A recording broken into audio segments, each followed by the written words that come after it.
We'll start. So, Michelle, thank you for joining us today. How's things? No worries. Yeah, really good. Very exciting at Hourglass Consultancy. We've really grown a lot in the last few years, and it's been really exciting. And we can't wait for 2024 because there's lots of plans in place, and excited to see what we can do with services moving forward. Yes, the year has come quickly to a close, hasn't it? It's amazing how time flies. Wow. I know. So, look, and what we do with our guests who join us on our podcast is we ask them about their journey into the early learning sector and childcare. Can you share your journey with us today? Yeah, sure. So I began my career in New South Wales in the Hunter Valley, and I was a little hippie child from a little hippie community, and I didn't actually know childcare or early education and care existed as a profession because where I grew up there wasn't any care or education for young children. Just it started in school, not even preschool where I lived, and my parents were both teachers, so I knew I didn't actually want to be a teacher of primary school age children, but I always looked after all the babies and the toddlers at all the parties, and Wow. and, you know, just within my community, I was the person who looked after all the little ones, and so I said to my parents, I just want to work with young children, and so we looked up where, you know, is there a course, and we found this course, a diploma in children's services, and off I went and moved to Newcastle and did that. And I was studying through back then it was full time, 5 days a week for 2 years, but I managed to finish in a year, and then also was appointed at my first prac. So they ended up hiring me, and I worked in a community-based centre and had an opportunity to work in each room. And then I started studying my bachelor because, of course, in New South Wales at that time, it was sort of the next step. That's what you did.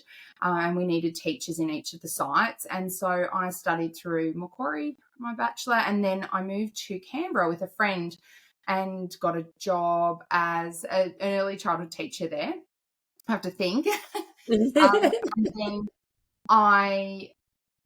I became the director because the director actually was unwell, and so she left, and I was 21 and I became the director. And I look back and I think, well, I'm not sure they made the right decision to put me in a leadership role at 21, but nonetheless I learned a lot, and I had to sort of learn on my feet. And I think that's one of the things I love the most about my leadership programs and work that I do with leaders, because if you ask a room full of early childhood leaders who was thrown in the deep end, you just see everybody's hands go up, because nobody was really prepared for leadership within our sector. Yeah. We just get thrown into these roles, and all of a sudden now we've got to learn how to lead, and nobody's teaching us how. And there's not a lot of content in our training programs in this sector about leadership and about management. And so I find that that's a really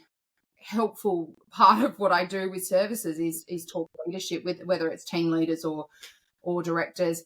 And then I directed that site for a while, and then I met my husband, and he was moving back to Adelaide and asked me to go with him. We'd only been on a few dates, and I was like, okay, you know, you're 21, why not? So I moved across the country, and that was about 16 years ago now. I moved to Adelaide, so I'm living in South Australia, and I got a couple of directors' jobs over here, and then we got assessed. This was back in NCAC days, and the validator said to me, "You should become a validator." She said, "We've moved to full-time validators, and you should apply," because I had my bachelor. And yes. And you know, I was young, and my service did really well. So she was like, "You should definitely apply." And so I did, and I got that job. So I travelled around Australia for 3.5 years doing validation visits, and it was just the most amazing opportunity. And I worked alongside Kelly Goodsir and lots of other amazing people. And NCAC was such an exceptional organisation culture-wise and professional development-wise, and just in terms of how they gave you feedback and grew you. So I learned a lot from there. And also, I guess, going to so many different sites, it really opened my eyes to knowing that there's not one way to do things. There's so many ways to do things, and the culture and the context of that site is incredibly important and influential on how a service operates. So then, your city, your regional, and then your country and remote. Absolutely. It's vast. Completely different. And I got to visit all of them, and it was amazing. And I really took a lot from that experience. So then obviously NCAC sort of started to wrap up. So I was chosen as one of the trial assessors.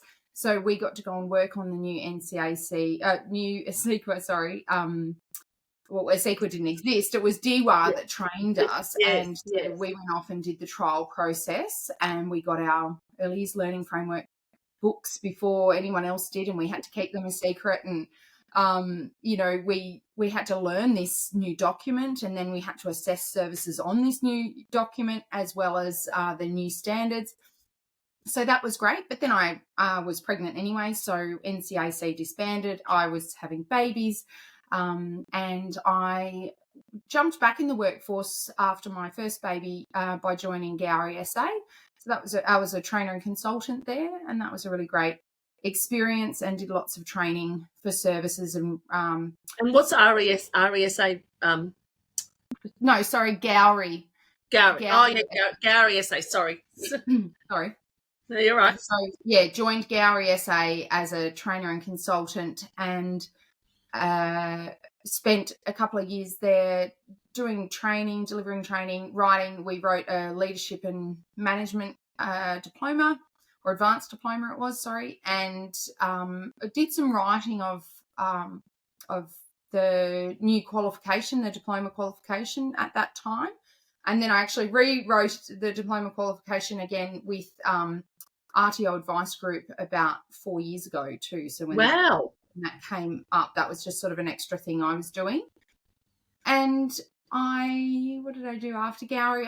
I joined a larger organisation, and I took on an area manager role, and I really enjoyed that opportunity. I guess I started to realise that maybe I hadn't been the best leader when I was young, and so it was an opportunity for me to try out my leadership. Now I knew all this sort of theoretical knowledge about leadership, having been involved in delivering the advanced diploma and writing it, and involved with other people who are amazing mentors.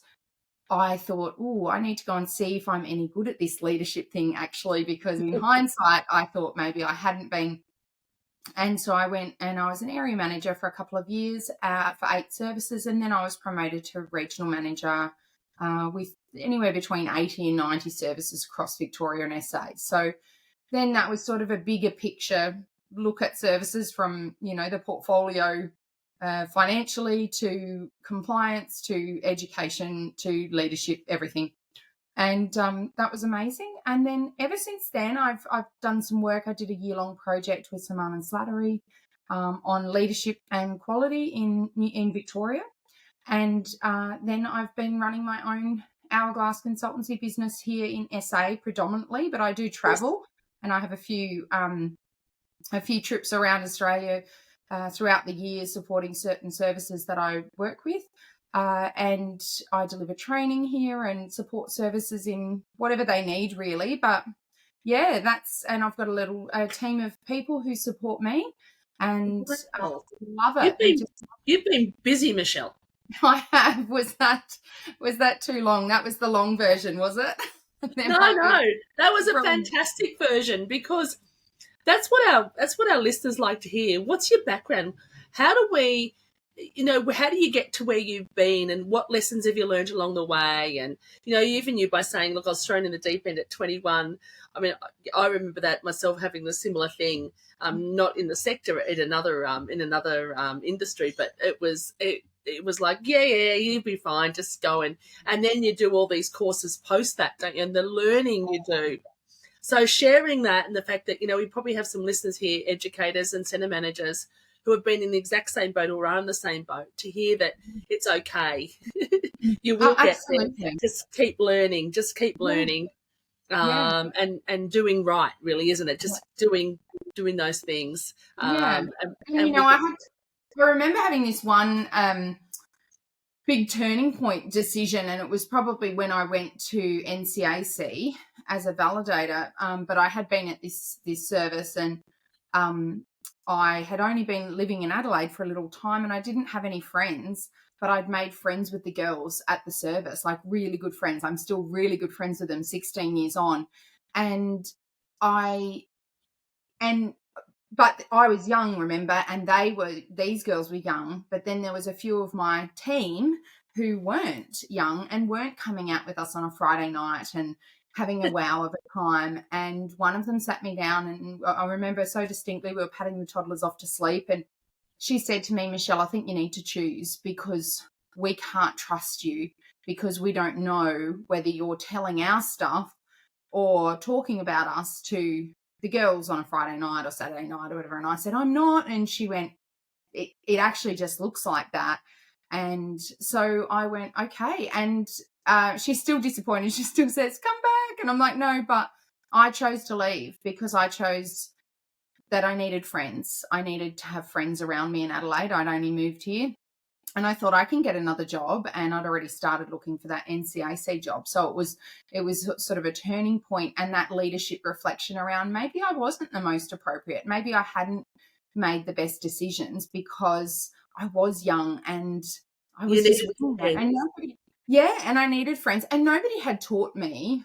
And it doesn't mean you can't be friends with your work colleagues, but just, definitely a reflection in my mind as to maybe the perceptions people can have of their leaders, and how important it is to recognise and acknowledge those, rather than saying, no, I don't favour that person even though they're my best friend, or, well, it doesn't actually matter, because if people perceive that, then it's true in their mind, right?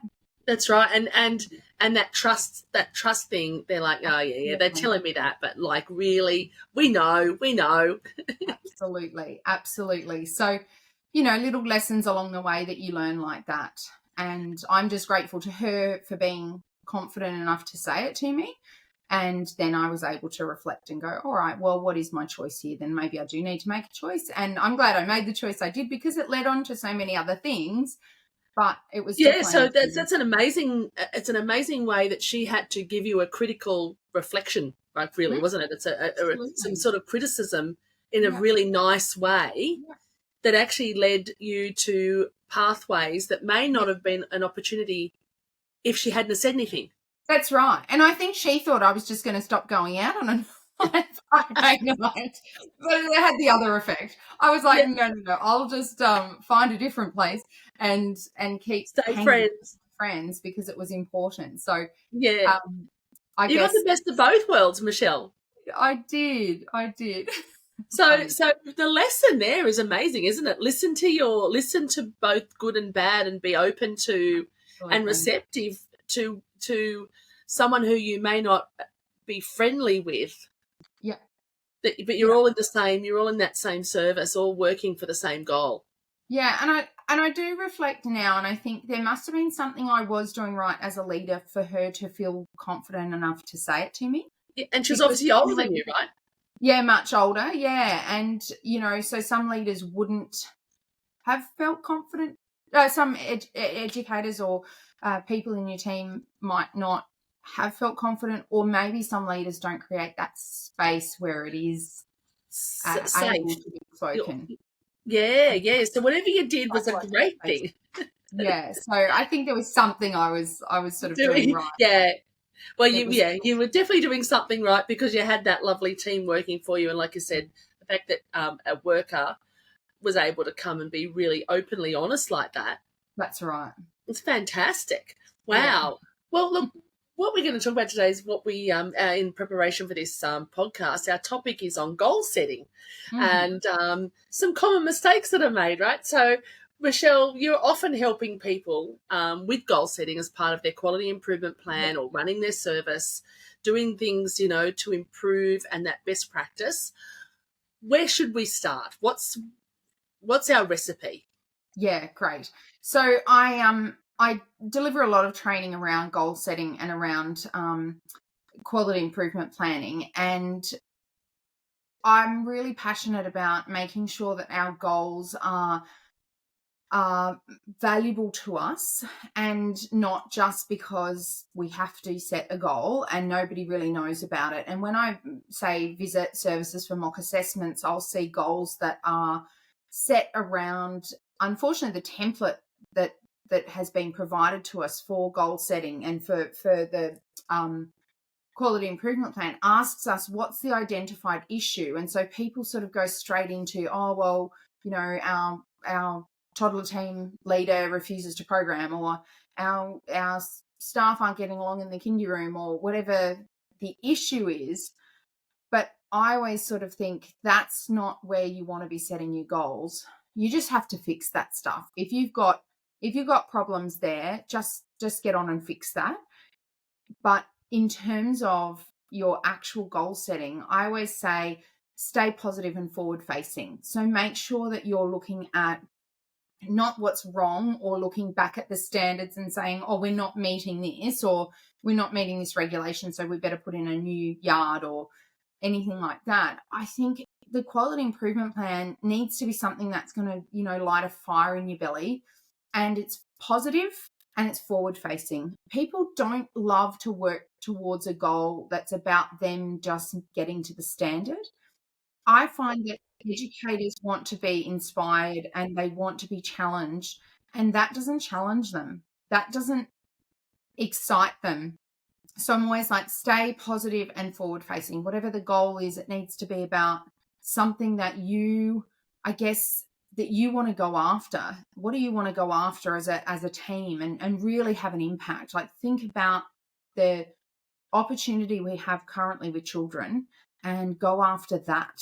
What are you noticing that's different? So, for example, in some of the sites I've been working with around goal setting, we're noticing that children just are not playing the way they used to play.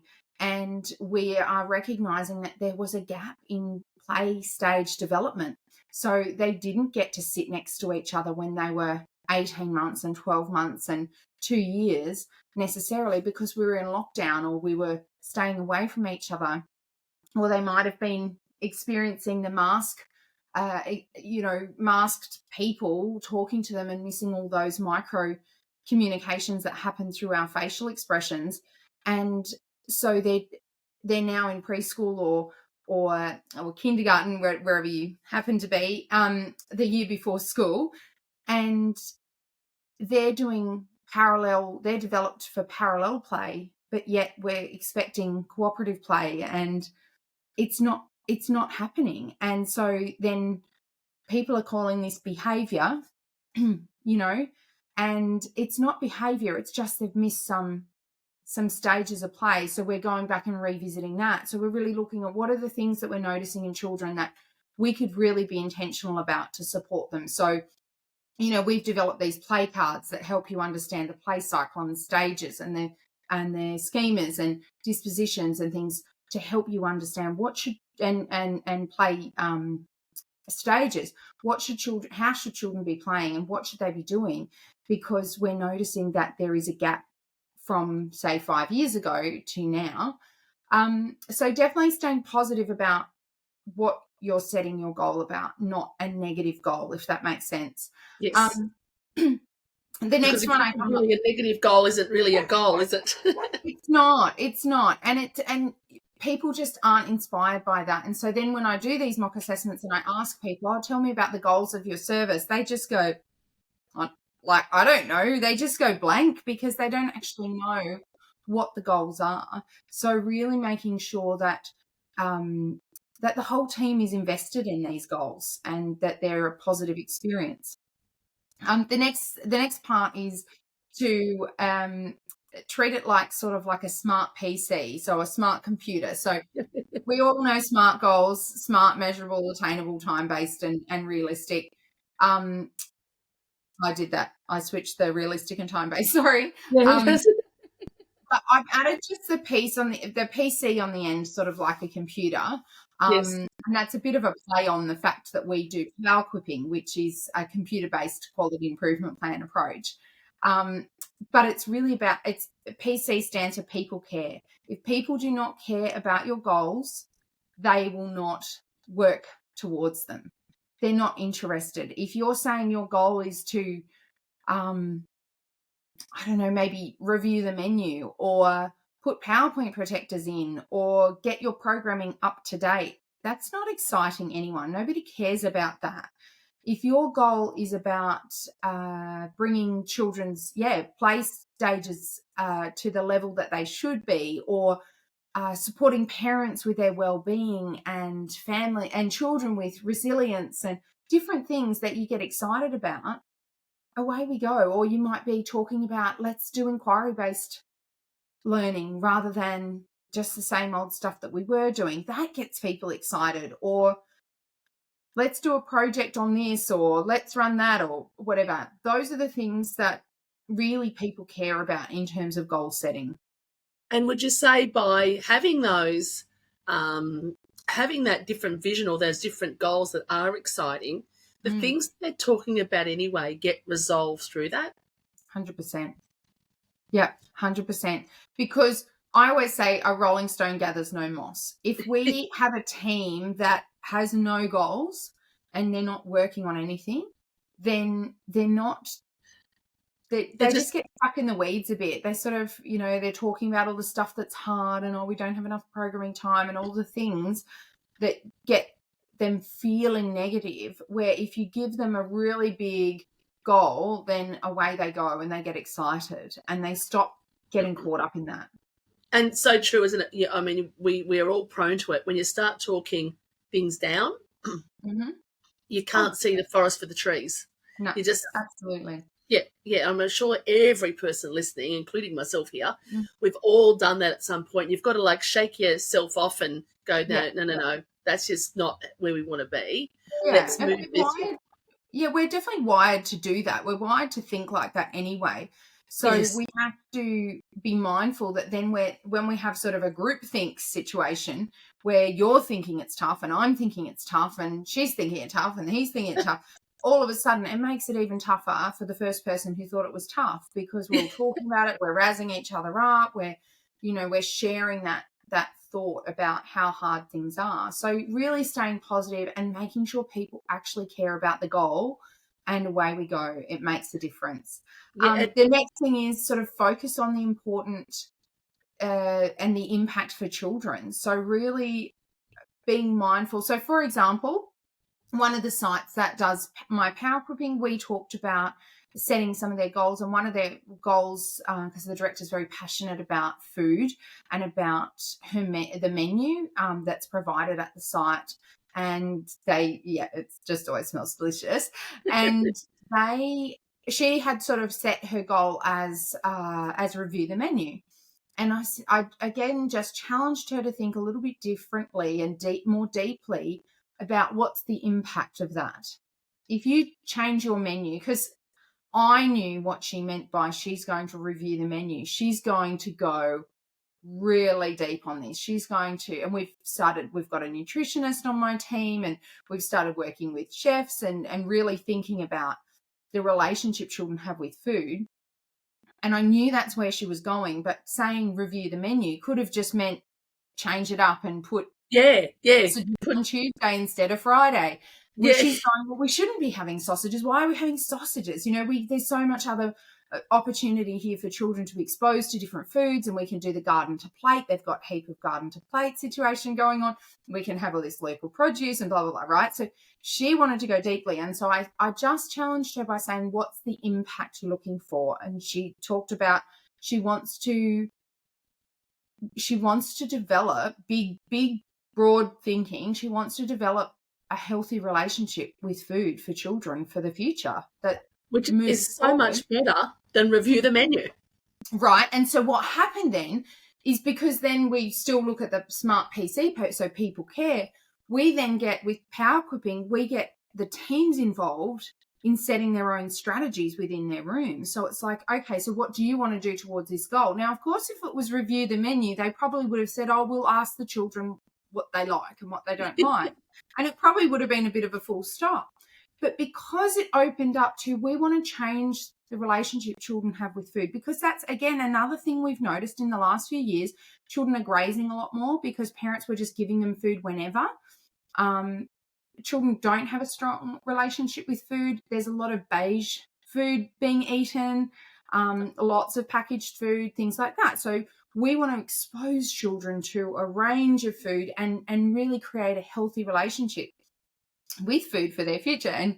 And so then all of a sudden in the rooms, the teams were able to come up with these amazing strategies around planting, around cooking. So they've got their children picking the mandarins and making mandarin peel cupcakes and like all this stuff. So, you know, it just, and even the learning that they do around food, because again, the goal is more broad. The educators care about it. It's positive, it's forward facing, all of these things that, you know, the steps that I'm saying about goal setting, and it just has lit them up. And I was there the other day and we're in the garden and they're picking the zucchinis and the children knew where to take it straight to the, you know, to the kitchen. And so it just becomes this beautiful, organic relationship they have with food. The paddock to the plate, isn't it? Exactly. Which is, I know if you, you may remember back when milk used to be delivered to your house. Well, I remember it, right? I don't remember that. we milked our own cow every morning. Her name was Free. Milk was delivered to my house, but it was a little bit different. Literally, wow. And as it turned into going to the shop to buy it, I always remember, and I remember kids asking if you were asked where milk comes from, they went the shop or the container, not the cow, right? So what you've done is, I knew it was the cow. You do with a cow. Wow, that's just fantastic. That's fantastic. Like when you think about it, how many people would have had that experience? Yeah, not too many. Not too many. But now, since COVID, what I've seen is those increase in, in the packaged, pre-delivered meals. The parents are probably doing because they're busy, and so kids just get this packaged meal. Whereas the experience, what this director has done, is amazing, and probably even at the end of it, even educating educators about food. Yeah, absolutely. And we did, and like I say, one of the sessions we ran last year was called Food for Thought, and it was a chef from one of the services that I grew up with, and so she's all, about natural produce, and then a nutritionist who's on my team as well, and she talks about that food should be cooked with love. Like if the love isn't there, it doesn't taste as good, and it doesn't, the nutrients don't work as well, and all of that. So it's all about the children being involved and being aware. And so what that did by changing that goal from a basic goal, which I knew it wouldn't be the way they were going to run it because they just don't do basic, but I knew that it wasn't quite the right wording because there was so much opportunity within that. And then now they're sort of talking to parents about food, and there's so much more opportunity as well, because again, if we look at developing a relationship with children and food, well, why aren't we talking to the parents and educating the parents and, helping the parents source appropriate things and expose their children to different opportunities? So all sorts of stuff. Even the eating at the dining table. So the children help to set the table. They help to cook. They cook their own eggs for morning tea. So different things like that becomes part of what they do, and then that changes their relationship with food. And also the relationship with right back to home, isn't it? Like helping wash up or helping put things away, not just sitting waiting for food to get delivered. That's right. Because mum and dads these days are way too busy. Busy. It's not many single income families now. We're all we're all working, and everyone needs to share that load. Yeah, exactly. And then the last one is so I've got I was going to say, so I've put together a free ebook about goal setting. So I've got these pointers, I guess, the sort of how to the ingredient. Yeah, and each one has a page, so you can delve deeply into that and spend some time with that. Yeah, and we can share that with the podcast. Yep, great, fantastic, awesome. So you just click on the link and download the ebook and have a little look. And when you're looking at your quality improvement plan, really questioning yourself whether these points relate to the goals that you've set for yourself, and you can always change a goal. You can always think deeply and bigger. And that's the last point is think big and plan big. So not just sitting with the small goals that get you to the next step, but really give something to sink your teeth in, to get your team excited, that each room could really set their own strategies, that they could be leading their own sort of projects around, and also thinking about that impact. What is the impact that you're going to have on the children or the staff or the service? So really thinking deeply about why are you setting this goal, and plan big, go big, and go big, yeah. They talk about big, hairy, audacious goals, Yeah, go for it. And why not? What's stopping you? What's stopping you? Yeah. There is nothing stopping you. Yeah, and I guess, and this is what I talk about in the power clipping is, don't set goals for the assessor. The assessor might come, in South Australia, you'll probably see them once every 12 to 13 years. So why waste all your time and energy setting goals to meet the standard? Just meet the standard. Get on and do that stuff. But set goals that light you on fire and that you're leaving a lasting impact. And I think in the early childhood sector at the moment, this is what we need to be aware of, is that our team are seeking feedback. When I started in the early childhood sector, it was so obvious the impact we had. We weren't stamping our feet and saying, someone tell us we're doing a good job. We just knew it was really valued. But right now we need to be doing the stuff that we know at the end of the day that we moved those children towards this particular thing, or we really did make a difference. Yeah. And look, and Michelle, just you speaking about this, if you're thinking, you're talking about those think big, plan big, because quite often the centre directors and staff, they move, right? There's a lot of staff movement. So it's not about setting the goal, that small goal. It's actually about being able to pass that goal on to that next person, get involved in that project. Yep. But I'm also hearing from you is that the impact on your staff can turn something that's getting them down, that's a bit negative, into a very positive experience. Absolutely. And the growth from that, but also, as you were talking earlier about you being a 21-year-old leader, the leadership skill from what you've just spoken about, it's that growth for all of us, isn't it? It's amazing. Like that's just fantastic. Yeah, and I think be okay that it's not going to be done in 3 months. Be okay that it might not be finished next month. It might be something that's longer. But I always say that, directors or leadership teams of services need to think of their quality improvement plan as their own sort of cycle of planning. So treat it like your focused child, and you're documenting, you're capturing evidence of what you currently do as a service, and then you're moving through to plan, analysing, well, what does that tell us we need to do or we should do or whatever, and then you're planning, and these are your goals. And that planning part, if you're looking at your documentation of children's learning, whether it be group-based or individual, that sometimes takes 6 months or longer. Yes. You might be running a project based on that information that you've understood of the children and where they need to go. So let it really follow a project approach and set those goals to be something that inspires you all, and you keep going, oh, you know what else we could do? If that's not happening, if that conversation isn't happening in your staff room or in your rooms, we're like, oh, you know what else with this goal? You know what else we could do? Then it's not the right goal. Change it up. Get something, think big, be positive, forward facing, and make sure people care about it. And that excitement. I mean, I'm feeling excited just listening to you talk, going, oh my God, there's so many things we could do. I'm in my head, I'm going, oh, okay, I don't even work in a centre, and I'm thinking about what you're telling me. Yeah, good. That's the point. This is, as leaders, and again, because a lot of the directors haven't necessarily had that leadership training, they're just doing what they've been told. We're very compliant as a sector. We just do what we've been told, and we've been told we have to have this document that's this quality improvement plan. And I'm saying, let's do it in our way. Let's be creative. Let's showcase our services. Let's be inspiring. And all of the people who've joined my power clipping training, they just get so excited. I get educators writing to me to tell me how much they're so excited every time they do something. They're like, oh, that's great evidence for our power quip. And I just wanted to solve that problem that people aren't inspired or excited, and we should be. And We should so, be, yeah. And so this little ebook gets you started in that respect, whether you stick with your template, or whether you want to check out the power clipping.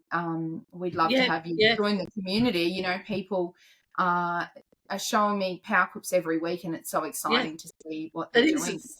It's fantastic. It's such a breath of fresh air, because I'm a parent of adult children, and I think if I'm going to hopefully have maybe grandkids one day. I don't know. Who knows what they're going to do to me?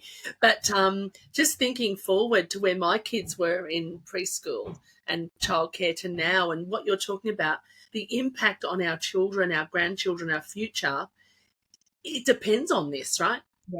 Yeah, absolutely. Yeah, absolutely. But we get so focused on this rating, and there's this one rating, this one word we get, or two if it's working towards. But I think again, that's the rating is like the review the menu. It's just the basic part of it. It's not actually as important as the impact we're having. And if you plan to have an impact, chances are you'd get a better rating. So the menu is going to be better. Because that's exactly right. Stuff, but really don't start with we just want to get this rating, because it's not exciting for anyone. It's not inspiring. And in fact, it has, for those services that do end up with a working towards rating or even meeting, if you were previously exceeding, it feels disheartening. But if even if you get that, and at the end of the day, that your service is absolutely having an impact on the community in your space, you can hold your head high.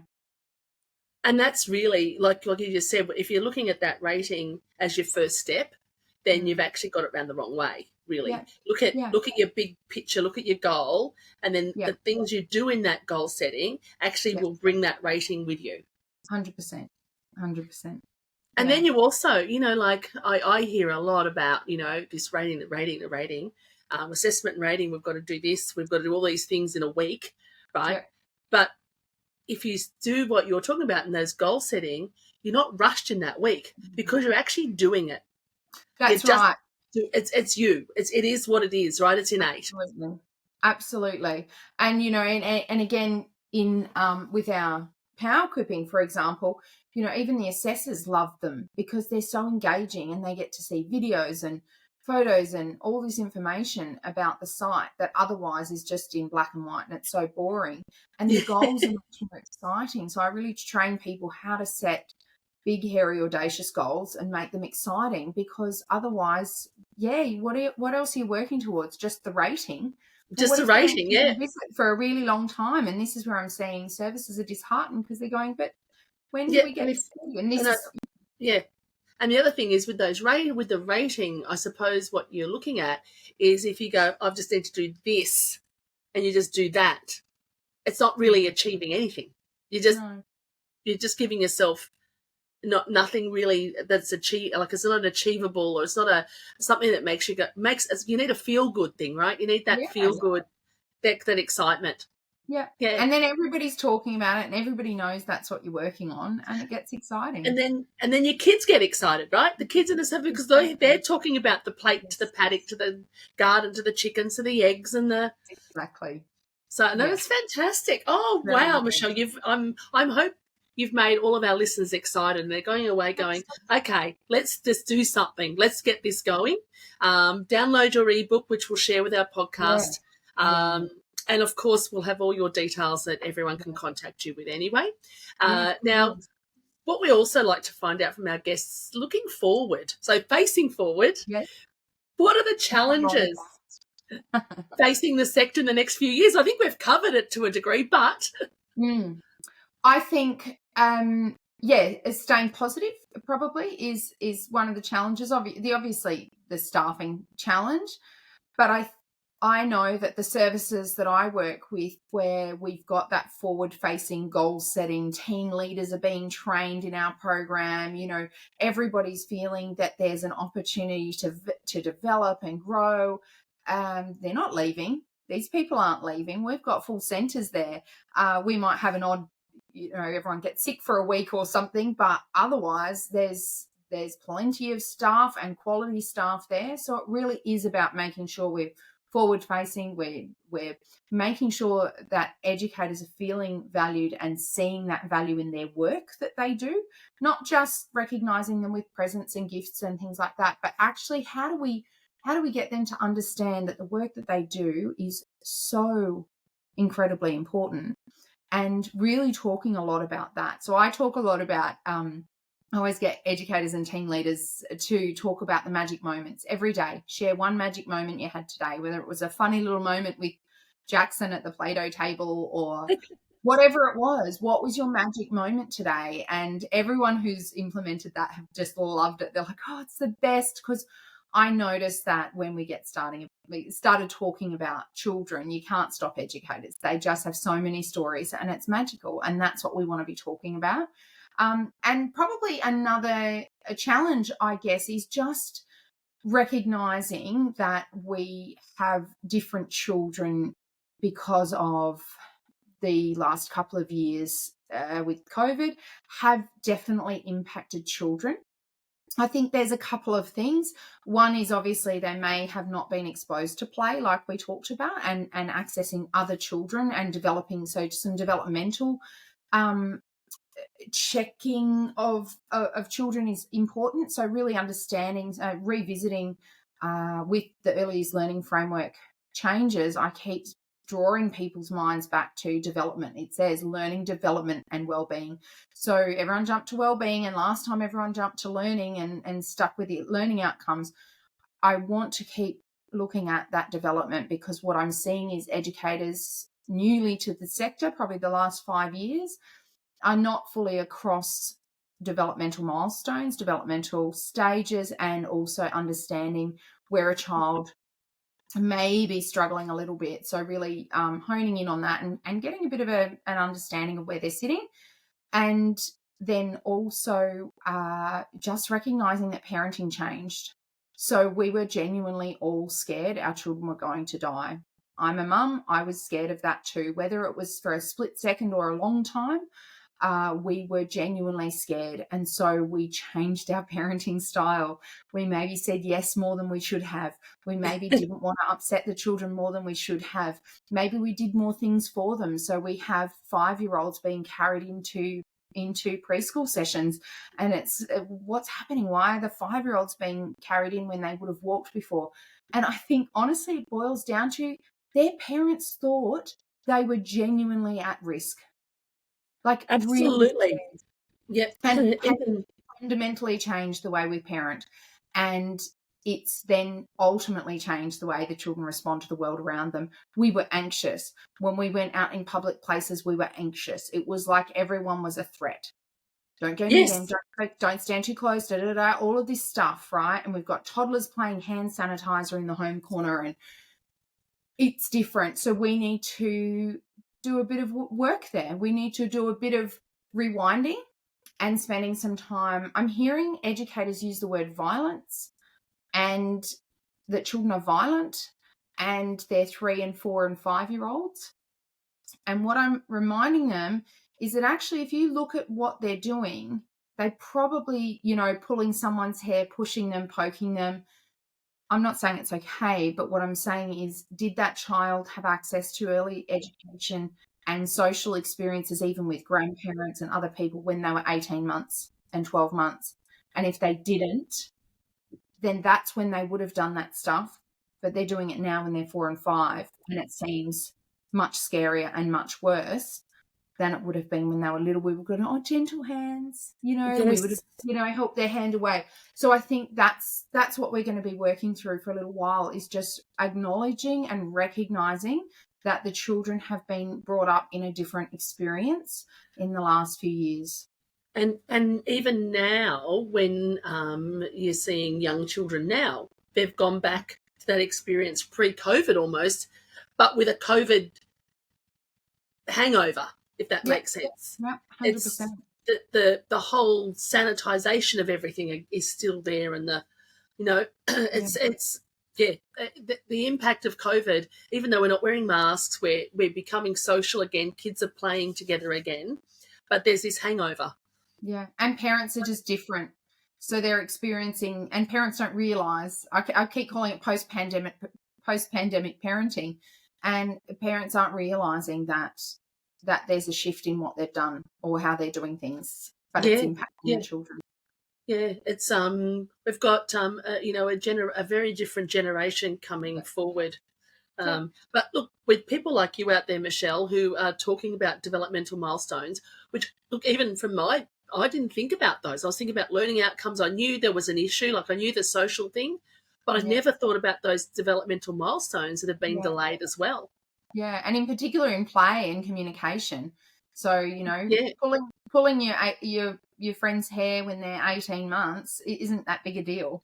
No, but at 5, it's really not cool. And so then how we as educators and as an education sector supporting children, sort of getting ahead of that, getting in front of that instead of reacting in the moment, which is what we're seeing a lot of in services when we're doing, my team do support visits and things like that. And we'll even, just work in a classroom to support. That's what we're seeing, is that it's all reactive, responding to these children and their, their behaviours. But how do we get in front of it? And there's lots of things we can do to do that. And once again, if we go back to your stay positive, forward facing, we can look at those goals, right? Set those goals around those milestones. Yeah. Let's talk about those milestones and put it out there. Yeah. Yeah, and I think it's okay. I think it's okay to go and sit in that space for a minute. Don't expect the children to be doing this amazing stuff if developmentally they're back here. Let's get this set up intentionally, and it'll be faster than you think. And then now they're ready to do other things that that maybe we were going to try, but the wheels kept falling off because it wasn't working. Well, it wasn't working because they're not ready. So how do we get them there? Yeah. No, and also when you're thinking, like, when those 4 and 5 year olds, they're going to school next year, right? They're going to go to school that year after.